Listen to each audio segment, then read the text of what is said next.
আজি আমলক এই ভিডিঅ'ত আলোচনা কৰিম HSLC বা মেট্ৰিক পৰীক্ষাত কিমান নম্বৰ পালে পাছ কৰাই দিয়ে, কিমান নম্বৰ পালে ফাৰ্ষ্ট ডিভিজন পায়, কিমান নম্বৰ পালে ছেকেণ্ড ডিভিজন পায়, কিমান নম্বৰ পালে থাৰ্ড ডিভিজন পায়, কিমান নম্বৰ পালে ষ্টাৰ্ণ কৰে, কিমান নম্বৰ পালে ডিষ্টিংশ্যন কৰে। গতিকে এই ভিডিঅ'ত এই বিষয়ত আলোচনা কৰা হ'ব। তোমালোক বেছি দেৰি নকৰি ভিডিঅ'টো আৰম্ভ কৰি আছোঁ আৰু তোমালোকে ভিডিঅ'টো শেষলৈকে চাবা, তেনেহ'লে ভালকৈ বুজি পাবা। তোমালোকক হয়তো আগৰ বৰ্ষৰ সমূহ ছাত্ৰ ছাত্ৰীয়ে তোমালোকক হয়তো কৈছে যে মই ফাৰ্ষ্ট ডিভিজন পাইছোঁ, ছেকেণ্ড ডিভিজন পাইছোঁ, থাৰ্ড ডিভিজন পাইছোঁ বা ষ্টাৰ্ণ কৰিছোঁ, কিন্তু নাজানা।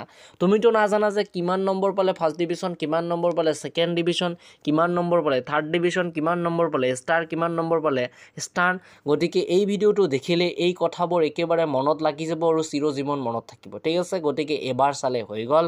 যিমানবোৰ ছাত্ৰ ছাত্ৰীয়ে মেট্ৰিক পৰীক্ষা দিছে সেইসমূহ ছাত্ৰ ছাত্ৰীৰ বাবে এই ভিডিঅ'টো বহুত গুৰুত্বপূৰ্ণ এটা ভিডিঅ'। ঠিক আছে, তো কামিং টু দ্য পইণ্ট, আমালোকে একেবাৰে পইণ্টৰ কথা আলোচনা কৰোঁ। ভিডিঅ'ত যদি বিভিন্ন ধৰণৰ কথা আলোচনা কৰা হয় তেন্তে ভিডিঅ'টোৰ গুৰুত্ব নোহোৱা হৈ যাব আৰু কথাটো বেলেগ লাইনত চলি যাব। গতিকে তো প্ৰথম আমালোকে আলোচনা কৰিম কিমান নম্বৰ পালে ফাৰ্ষ্ট ডিভিজন।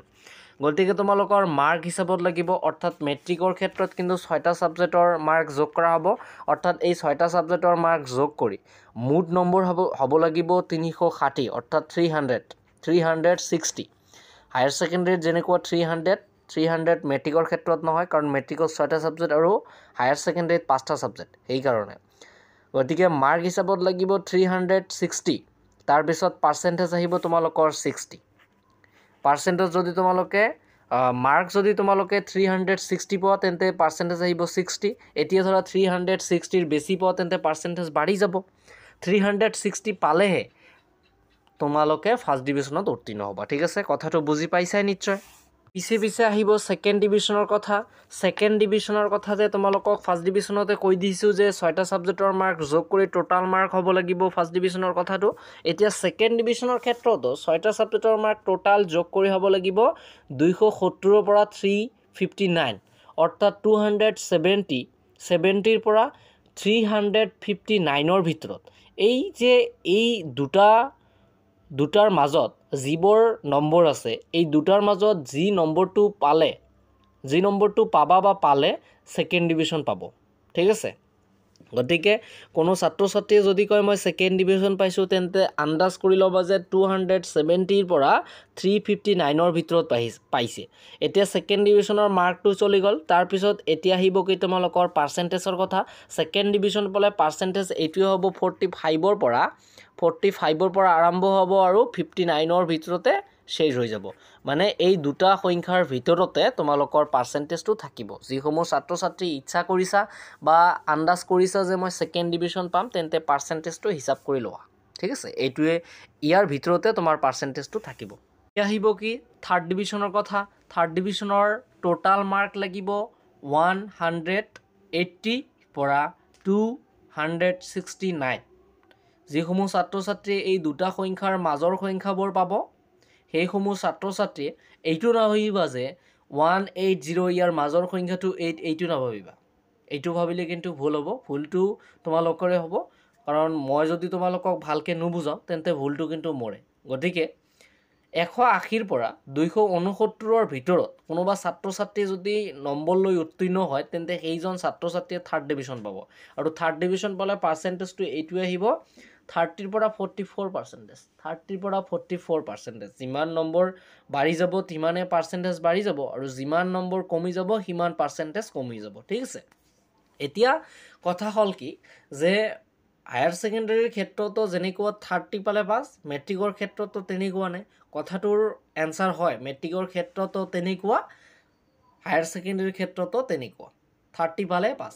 এতিয়া মেট্ৰিকতো কিন্তু প্ৰেক্টিকেল ছাবজেক্ট আছে। প্ৰেক্টিকেল ছাবজেক্টৰ কোনো কথা আছে নেকি? ইয়াত কোনো ধৰণৰ প্ৰেক্টিকেল ছাবজেক্টৰ কথা নাই।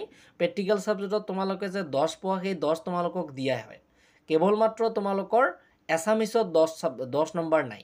ঠিক আছে, এছামিছত কিন্তু প্ৰেক্টিকেল মাৰ্ক নাই। হায়াৰ ছেকেণ্ডেৰীতো নাই, তাৰপিছত মেট্ৰিকতো নাই। হায়াৰ ছেকেণ্ডেৰীত ইংৰাজীত নাই, কিন্তু মেট্ৰিকত ইংৰাজীত আছে। আকৌ ফাৰ্ষ্ট ইয়াৰতো ইংৰাজীত আছে প্ৰেক্টিকেল ছাবজেক্টৰ প্ৰেক্টিকেল মাৰ্ক, কিন্তু হায়াৰ ছেকেণ্ডেৰীত নাই, মেট্ৰিকতো নাই। মেট্ৰিকত আছে ইংৰাজীত, কিন্তু মেট্ৰিকত অসমীয়াতো নাই, হায়াৰ ছেকেণ্ডেৰীতো নাই। ঠিক আছে, তোমালোকে নিশ্চয় বুজি পাইছাই। তাৰপিছত এতিয়া আমালোক আলোচনা কৰিম লেটাৰ মাৰ্ক। লেটাৰ মাৰ্কটো এইটোৱে, লেটাৰ মাৰ্ক তোমালোকে সমূহ ছাত্ৰ ছাত্ৰীয়ে জানা যে লেটাৰ মাৰ্ক হৈছে 80 মাৰ্ক। পাৰ ছাবজেক্টত যদি তোমালোকে 80 পোৱা তেন্তে সেই ছাবজেক্টটোক তোমালোকে লেটাৰ লৈ পাছ কৰিছা, এনেকৈ তোমালোকে হিচাপ কৰা। তাৰপিছত তোমালোকৰ ষ্টাৰ মাৰ্ক, ষ্টাৰ মাৰ্কৰ হিচাপ এনেকুৱা, কোনোবা ছাত্ৰ ছাত্ৰী যদি 6টা ছাবজেক্টৰ নম্বৰ হিচাপ কৰি 450ৰ পৰা 509ৰ ভিতৰত পায় তেন্তে সেইজন ছাত্ৰ ছাত্ৰী ষ্টাৰ মাৰ্ক লৈ উত্তীৰ্ণ হ'ল, অৰ্থাৎ পাৰ্চেণ্টেজটো আহিব 75ৰ পৰা 84%। আকৌ এবাৰ কৈ আছোঁ, যদি কোনোবা ছাত্ৰ ছাত্ৰীয়ে ষ্টাৰ মাৰ্ক পায় তেন্তে তেওঁৰ মুঠ নম্বৰ হ'ব 450ৰ পৰা 509 মাৰ্ক আৰু টোটাল মাৰ্ক এইটো আহিব আৰু পাৰ্চেণ্টেজটো আহিব 75ৰ পৰা 84। তাৰপিছত ডিষ্টিংশ্যন যদি পায় তেন্তে 510 পাব, 510 প্লাছ 510 এবভ পাব লাগিব আৰু পাৰ্চেণ্টেজটো আহিব 85%। তাৰপিছত কোনোবা ছাত্ৰ ছাত্ৰী যদি শুনা যায় ষ্টান কৰিছে তেন্তে তেওঁৰ পাৰ্চেণ্টেজ নম্বৰ নাই, ষ্টানৰ ক্ষেত্ৰত কোনো ধৰণৰ নম্বৰ দিয়া নহয়, নম্বৰ দি মানে কোৱা সম্ভৱ নহয় কাৰণ 95ৰ ওপৰত পাব লাগিব আৰু 100ৰ ভিতৰতে পৰীক্ষা হ'ব, 100ৰ ভিতৰতে সমাপ্ত হ'ব, কথাটোৱে এইটোৱে। ঠিক আছে, তো সমূহ ছাত্ৰ ছাত্ৰীক মই আকৌ এবাৰ কৈ আছোঁ, তোমালোকে যদি ভালকৈ বুজা নাই তেন্তে মোক কমেণ্ট কৰিবা, মই লাইভ ভিডিঅ' বনাব প্ৰস্তুত আছোঁ। তোমালোকে যদি কমেণ্ট কৰা মই লাইভ ভিডিঅ' বনাই দিম।